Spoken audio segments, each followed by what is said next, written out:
नमस्कार, आपल्या सगळ्यांचं स्वागत आहे आयकॉन स्टील प्रस्तुत बिल्ड आयकॉन या उपक्रमामध्ये. आज आम्ही आलो नाशिकमध्ये आणि माझ्यासोबत आहेत इंजिनियर आणि बिल्डर डेव्हलपर संजय सायनकर सर, जे मागच्या 25 वर्षांपासून या क्षेत्रामध्ये अतिशय उत्तमरित्या काम करतात. असं म्हणायला हरकत नाही की त्यांनी कामाचा रौप्य महोत्सव आता साजरा केलाय, 25 वर्ष पूर्ण केली.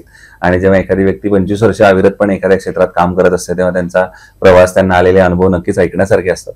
आणि इंजिनिअरिंग आणि बिल्डर अशा दोन्ही अँगलनं त्यांचे आपल्याला अनुभव ऐकायचे बिल्ड आयकॉन या प्लॅटफॉर्मवर. नमस्कार सर. नमस्कार. तर आपण गप्पांना अशी सुरुवात करूया, ते म्हणजे थोडं काय म्हणतो फ्लॅशबॅक मध्ये जाऊन पिक्चर सारखं. आणि अगदी तुमच्या लहानपणापासून आपण सुरुवात करूया, ते म्हणजे तुमचं शाळा कुठली होती, मग कॉलेज कुठलं होतं, आणि सगळ्यात महत्वाचं तुम्ही म्हणजे थोडक्यात KG to PG हा प्रवास एक ऐकायचा आहे. आणि 25 वर्षांपूर्वी जेव्हा असा निर्णय घेतलात की आपण या क्षेत्राकडे वळावं, त्यामागचं प्रेरणास्थान कोण होतं? कारण तेव्हा अगदी मिस्त्री किंवा अशा कॉन्ट्रॅक्टरच्या हातून साईट व्हायच्या, तेव्हा कदाचित सिव्हिल इंजिनियर हे एकदा एस्टॅब्लिश झाले नव्हते. बरोबर. तर तेव्हा कसं काय तुम्ही या क्षेत्राकडे आलात? सर, मी ऍक्च्युली 1993 ला BE पास आउट झालोय. बरं. त्याच्यानंतर मी जॉब केला अशोका ग्रुपला 3 years अप्रॉक्सिमेट. आणि नंतर माझे मोठे बंधू महसूल खात्यात होते आणि त्यांची ट्रान्सफर नाशिकला झाली. तर ते महसूल मध्ये असल्यामुळं बिल्डर्स वगैरेशी कॉन्टॅक्ट मध्ये आल्यामुळं आपणही काहीतरी बांधकाम व्यवसाय करावा अशी इच्छा होती सगळ्यांची घरातली. बरोबर. तर त्या हिशोबाने मग मी थोडंसं चालू केलं. 1999च्या आसपास मी सुरुवात केली सर.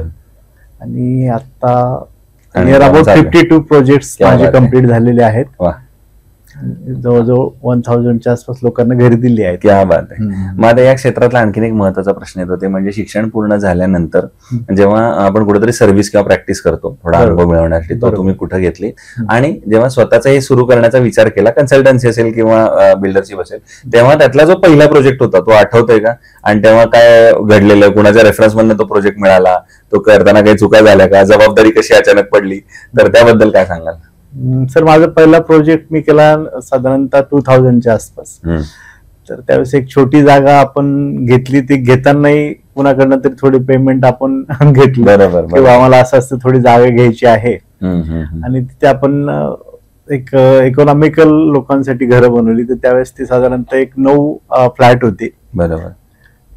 तर त्याच्यामध्ये बरंचसे शिकायला मिळालं. त्यावेळेस 700-500 रुपये पर स्क्वेअर फीट फक्त रेट होता फ्लॅटचा. बरोबर. बरोबर. आता तर ते म्हणजे शक्यच नाही. आता 2000 प्लसच रेट जातो कन्स्ट्रक्शन मध्ये. बरोबर. बरोबर. तिथून मग मी सुरुवात केली सर, तर करतच राहिलो, नंतर मग थांबलो नाही त्यासाठी. मग आता या क्षेत्रातल्या काही प्रश्नांकडे येऊया. त्यातला पहिला महत्वाचा प्रश्न आहे, स्पेशली तुम्ही कन्स्ट्रक्शन मॅनेजमेंट मध्ये केलेलं आहे, त्या अनुषंगाने प्रश्न आहे. या कन्स्ट्रक्शन मॅनेजमेंट मला असं वाटतं की लेबर मॅनेजमेंट हा सगळ्यात महत्वाचा पॉईंट आहे. कारण की आपण जेव्हा ते साईटवर जातो तेव्हा ते अकुशल कामगार असतात, अनस्किल्ड असतात, आणि त्यांच्याकडून काम करून घेणे वेगळं स्किल असतं. तर ती तरी कशी परिस्थिती तुम्ही एवढे 25 वर्ष हाताळली? सर, मी शक्यतो कसं की कॉन्ट्रॅक्ट बेसिसवर असतं हे सगळं. कॉन्ट्रॅक्ट दिल्यानंतर तो कॉन्ट्रॅक्टर त्यांच्याकडनं कामं करतो, तर त्याच्यात काही चुका असतील तर आपण कॉन्ट्रॅक्टरशी बोलतो. पण आणि मी जवळपास त्या एक 15-20 वर्षापासून माझे कॉन्ट्रॅक्टर मी चेंज नाही केलेले. बरोबर. त्याच्यामुळे त्यांना सगळं समजून सांगितलं तर परत सांगायची गरज पडत नाही. स्किल लेबर त्या पद्धतीने तयार झालेले आहेत, आणि त्याचा फायदा मला नक्कीच होतो त्या गोष्टीचा, सेम कॉन्ट्रॅक्टर ठेवल्यामुळं. एक सामान्य ग्राहक म्हणून कायम प्रत्येकाला वाटत असतं की बिल्डर जेव्हा एखादा फ्लॅट आपल्याला ऑफर करतो तेव्हा त्याची किंमत जास्त असते आणि बजेट कमी असतं. आणि बिल्डर किंवा इंजिनियर म्हणून तुम्हाला असं वाटत असतं की आपण चांगलं दर्जेदार घर द्यावं. त्यात तुम्ही अफोर्डेबल हाऊसिंग मध्ये सुद्धा आहे. तर मग अशा वेळेला बजेट आणि क्वालिटी या दोन्हीचा समतोल तुम्ही प्रोजेक्ट मध्ये कसा साधता?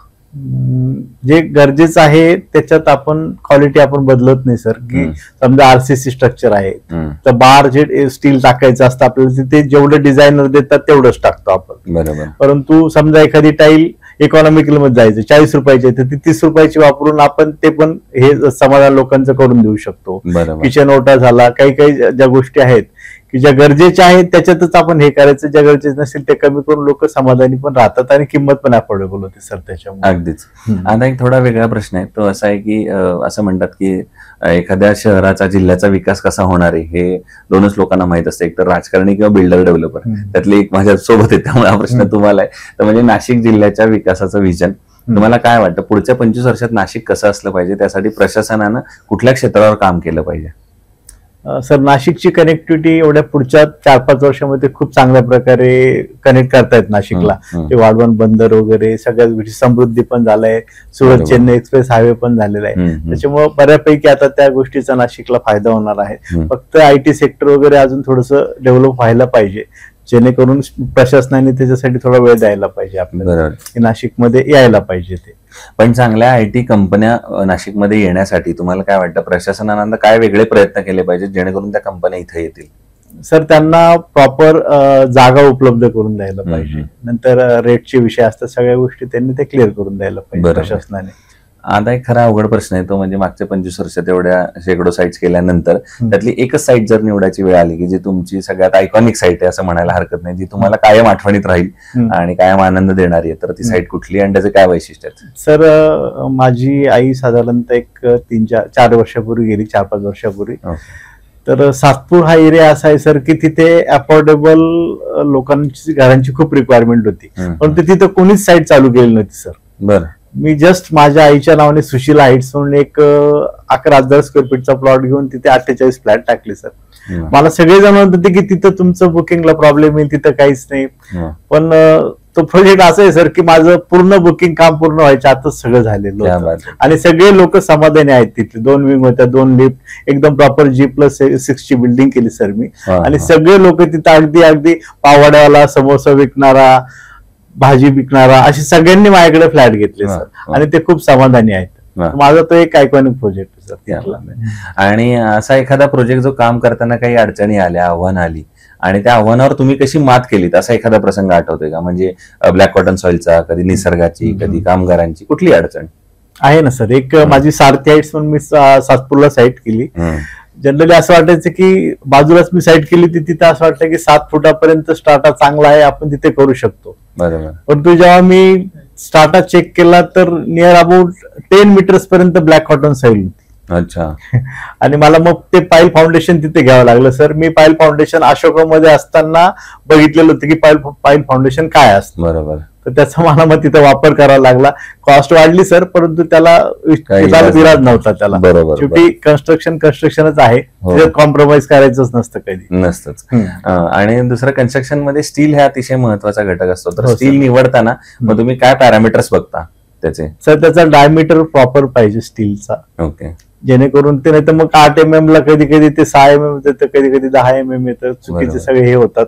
जास्त स्टील कधी वापरलं जातं, कधी कमी वापरलं जातं. तर एक्झॅक्ट वेट वगैरे सगळं त्या मीटर प्रमाणे भरलं पाहिजे, जसं त्यांचे पॅरामीटर असतात किंवा 8 mm च्या स्टीलला पर मीटर इतकं वेट आहे. अप्रॉक्सिमेट त्या पद्धतीने ते पाहिजे स्टील, जेणेकरून कुठेच त्याचा काही प्रॉब्लेम येत नाही. कारण जनरली बिल्डर काय करतात की याची कॉस्ट वाढते सर, जेवढं स्टील वाढेल तेवढं स्टील कॉस्ट वाढते. म्हणजे जेवढं दिलंय तेवढं तरी प्रॉपर वापरलं गेलं पाहिजे. बरोबर आहे. मग आयकॉन स्टील तुम्ही वापरले का कुठल्या प्रोजेक्ट मध्ये? आयकॉन स्टील मी एका प्रोजेक्टला वापरलेला आहे आणि आता झालंय कनेक्ट सर त्यांच्याशी. नक्कीच. तर मग आयकॉन स्टीलच्या डिलिव्हरी, अवेलेबिलिटी, सर्व्हिस बद्दल काय सांगाल?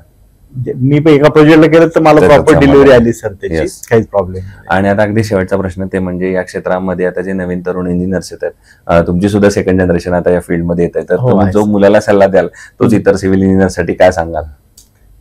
क्वालिटी सर कॉम्प्रोमाइज करायचं नाही, हा एवढा एकच सल्ला देतो सर. दुसरं काही सांगायचं नाही मला. सर ते इंजिनियर आणि बिल्डर डेव्हलपर संजय सायनकर सर, आणि त्यांनी सांगितलं त्याप्रमाणे क्वालिटी या कन्स्ट्रक्शन मधली फार महत्वाची आहे. म्हणजे मी नेहमी असं म्हणतो की बिल्डर आपल्या भिंतीला जसा तडा जाऊ देणार नाही याच्यासाठी जशी काळजी घेत असतो, तसंच ग्राहकाच्या विश्वासाला सुद्धा तडा जाणार नाही यासाठी तुम्ही कायम काळजी घ्या. आणि तसं जर तुम्ही केलं तर या क्षेत्रामध्ये तुम्ही नक्की यशस्वी व्हाल. पुन्हा एकदा सर आपले मनापासून आभार की तुम्ही आलात. भविष्यात सुद्धा अशीच उत्तम आयकॉनिक प्रोजेक्टची निर्मिती आपल्या हातून घडावी याच आयकॉन स्टील तर्फे मनपूर्वक शुभेच्छा. Thank you very much.